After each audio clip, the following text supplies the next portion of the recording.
부당이익 계산 부인 범세법 제52조고요. 자, 1항부터 천천히 볼게요. 이게 주어가 과세관청이에요. 과세관청.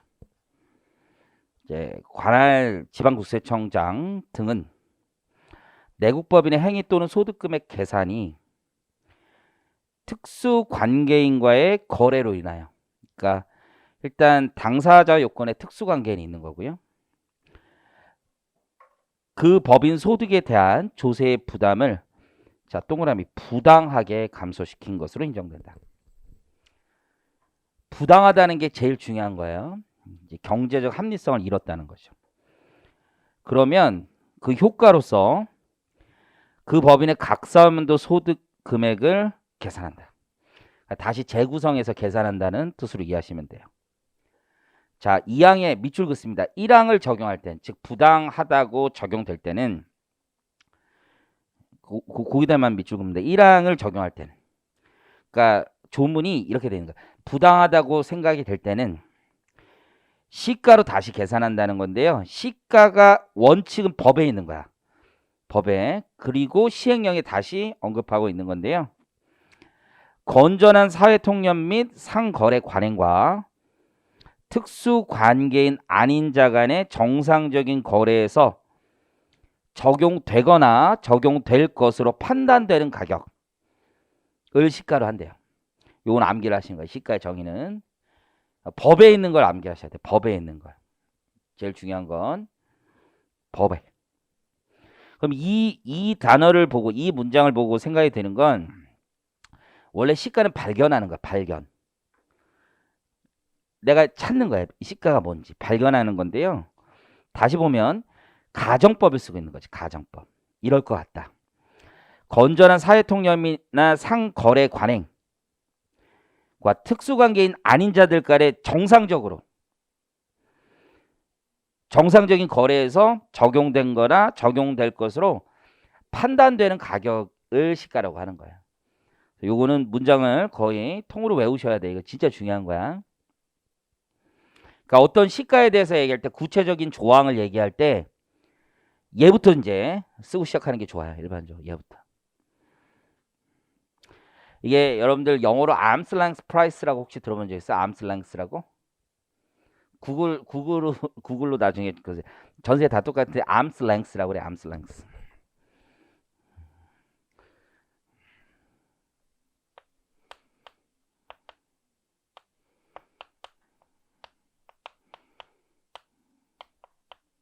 스페링은 정확하지 않아요. 내가 마이크로소프트 워드에 늘 기대해서 살기 때문에 arm's length price라고 하는 건데, 이게 세법의 원래 시가거든요. 그러니까 이게 영국에서 속담으로 시작된 건데 이런 거예요. 변호사들끼리 대리인으로 싸우는 거야. 서로 이해관계가 상반되는 자들끼리. 그죠? 그때 이 테이블의 길이가 한 사람의 팔, 다리 정도의 길이다 라고 해서 나온 속담이래. 나도 찾아보니까 그렇게 돼 있더라고. 처음에 암스랭스라는 걸 봤을 때. 서로 이해관계가 상반되는 자들끼리 최선의 협상을 통해서 나오는 가격이 시가인 거야. 기본적으로. 서로 깎으려고 하고 더 받으려고. 동남아 가봤어? 동남아 가면 뭐 시장에서 살 때 맨날 계산기 들고 얘기하잖아. 뭐 프라이스 얼마 뭐 이러면서 막 이렇게 얘기하잖아. 500 바트 뭐 이렇게 얘기하는 거 아니야, 걔들. 그거 해서 서로라도 어떻게든 깎으려고 하는 거 있죠. 그게 시가야, 시가. 서로 협의된 가격, 개념이라는 게. 그래서 가정법을 쓰고 있습니다. 자, 3항에 가보면 별건 아니고 과세관청 협조 요청을 원하는 거예요. 명세서를 제출해라. 그래서 4항에 가보면, 자, 1항부터 3항의 규정을 적용할 때 부당이익 계산 부인, 자, 동그라미 유형, 그리고 구체적인 시가의 산정은 시행령에 위임한 겁니다. 그 유형과 시행령에 시가 산정을 넣어놨다. 자, 그럼 왜 부당이익 계산 부인이 필요한지부터 얘기를 해볼게요. 취지. 이미 배웠어요. 부당이익 계산 부인의 취지에 가장 중요한 건 두 가지예요. 취지. 조세, 회피, 행위, 방지. 이런 거 없으면 사람들은요, 세금을 줄이려고 이해관계가 서로 상반되지 않는 자들끼리 가격 조작을 할 수 있다는 거죠. 그렇다면 가격 조작을 한 애들과 비교했을 때 가격 조작하지 않은 자들은 세금을 부당하게 오히려 더 많이 내는 거잖아요. 그래서 이렇게 과세하는 것이 과세 형평 차원에서 마땅하다라고 생각하는 거예요. 가장 중요한 건 경제적 합리성을 결여한 거래에 대해서 과세 형평을 찾고 조세폐 행위를 방지하는 거다. 제재 수단도 있는 거야. 하지 말라고 그랬잖아. 그죠? 그래서 부당행위가 걸리면 아주 큰 제재가 뭐냐면 대응 조정을 해주지 않는 거예요. 한쪽만 과세하는 거니까. 자, 그래서 거기 의 가보시면 의부터 재구성하는 거야. 부당행 계산 부위는요, 통상의 합리적인 거래 방식과 가격으로 재구성해서 다시 계산하는 겁니다. 그리고 취지를 보시면 맨 아래쪽 과세 공평을 기하고 조세 회피 행위를 방지하고자 하는 거다. 그것이 경제적 합리성을 갖춘 자들 입장에서 봤을 때 조세 측면에서 부당하다고 인정되면 재구성해서 과세하는 것이 결국 과세 공평과 과세 형평과 조세 회피 방지에 도움이 되기 때문에. 세 번째 법적 성격은 뭐냐면요, 우리가 실질 과세 원칙과 관련해서 생각을 해보는 건데요. 자, 그리고 시행령이 아까 이제 왼쪽에 가보면 4항에 보면 그 부당행 계산 부인 유형들에 대해서 시행령에 규정한다고 했었잖아. 첫 번째가 시행령에 규정된 그 유형에 해당돼야지만 부당행위를 적용할 수 있느냐, 이런 문제가 있는 거예요. 이해하셨죠? 그러면 시행령에 규정된 수많은 유형들이 있어. 잠깐만 먼저 구경을 해보면 교재 99페이지에 부당행위 계산 부인 유형 시행령, 이런 거는 다시 계산하겠다라고 돼 있어. 겁나 많죠? 다음 페이지 끝까지 읽어보세요. 보면 9호에 이런 게 있죠. 자, 밑줄 긋습니다. 그 밖에 위에 준하는 행위, 거기다 밑줄 준하는 행위. 이해하셨죠? 그 얘기는 뭐냐면 9호 말고 그 앞에 있는 행위나 그에 준하는 행위가 있을 거냐, 그 행위만 부당행위가 적용되는 거냐 아니냐의 문제지. 그거 아니라도 부당행위 계산, 개념적으로 부당행위가 걸릴 수 있느냐라는 거예요. 그러면 그 시행령 조항을 창설적인 규정이다라고 보면 시행령 조항에 있어야지만 걸 수 있다는 거지. 한정적 열거적 조항이라고 본다면. 근데 만약에 이게 예시적 조항이라면 혹은 확인적 규정이라면 여기 유형에 해당하지 않더라도 부당행위를 걸 수 있는 거죠. 이해하셨죠? 판례는 기본적으로는요, 열거적이라고 봐. 오히려 시행령에 있는 것만 건다고 봐.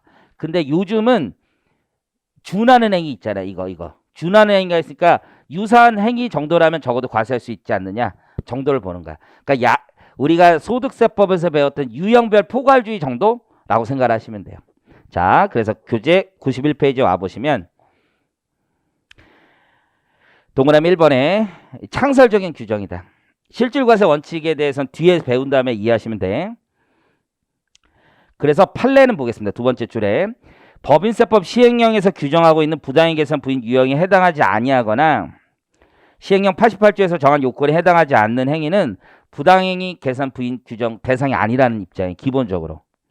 다만 시행령 마지막 구문에 1호 내지 8호에 의해 준하는 행위를 넣고 있으니까 그 적용 범위를 시행령 자체에서 좀 넓히고 있다라고 보시면 돼요. 그래서 대법원 판례도 거기에 준하는 행위 정도까지는 인정을 해주는 거예요. 자, 그래서 동그라미 2번, 이때 그 밖의 이익의 분여는 적어도 1호부터 8호의 2까지의 내용과 유사해야 되긴 합니다.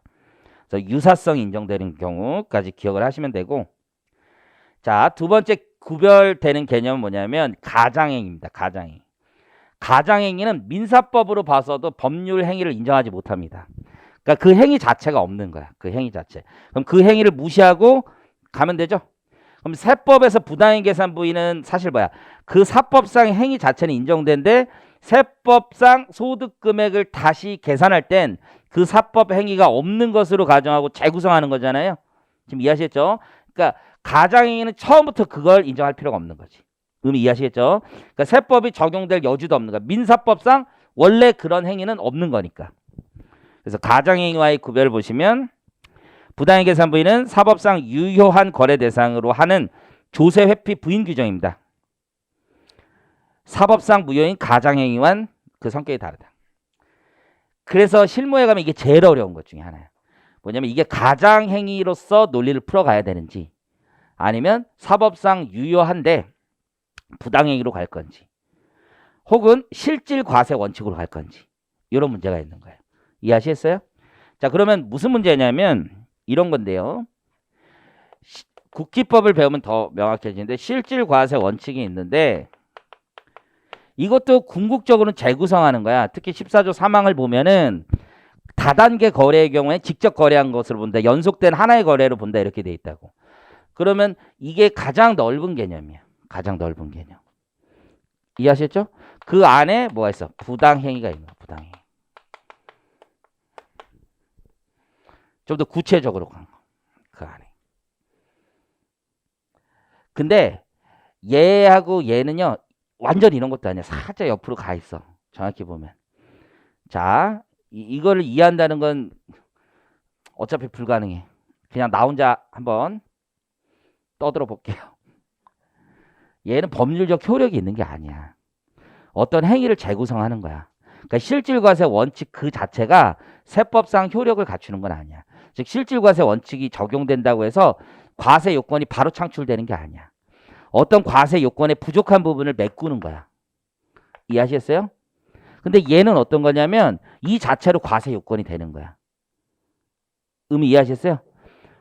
그러니까 얘 자체로 과세 요건이 돼.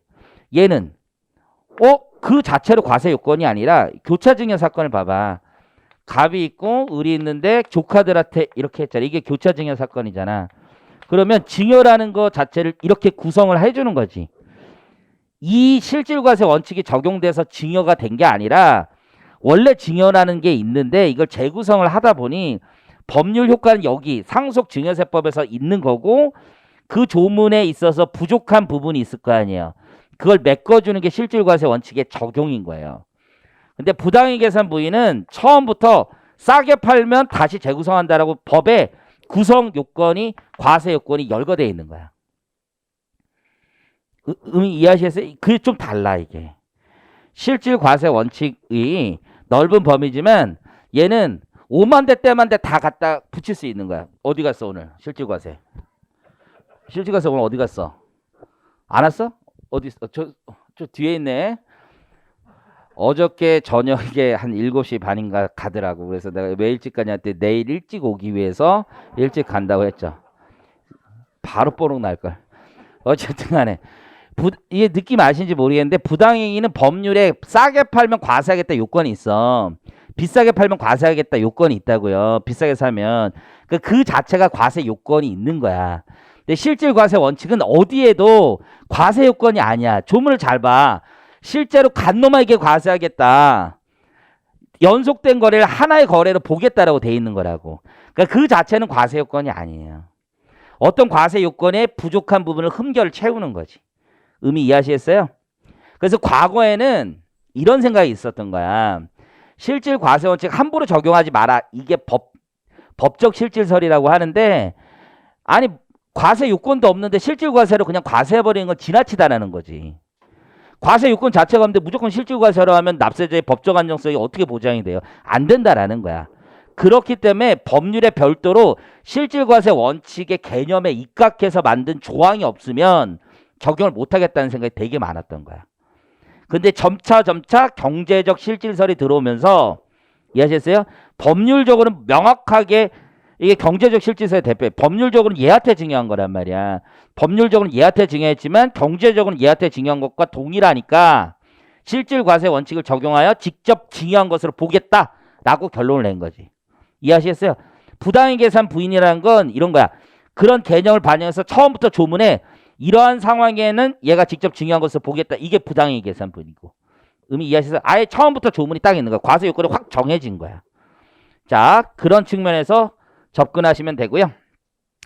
그래서 양가로 3번의 실질 과세 원칙과의 관계는 법률적 실질설에서 의미가 있는 거야. 법률적 실질설에서.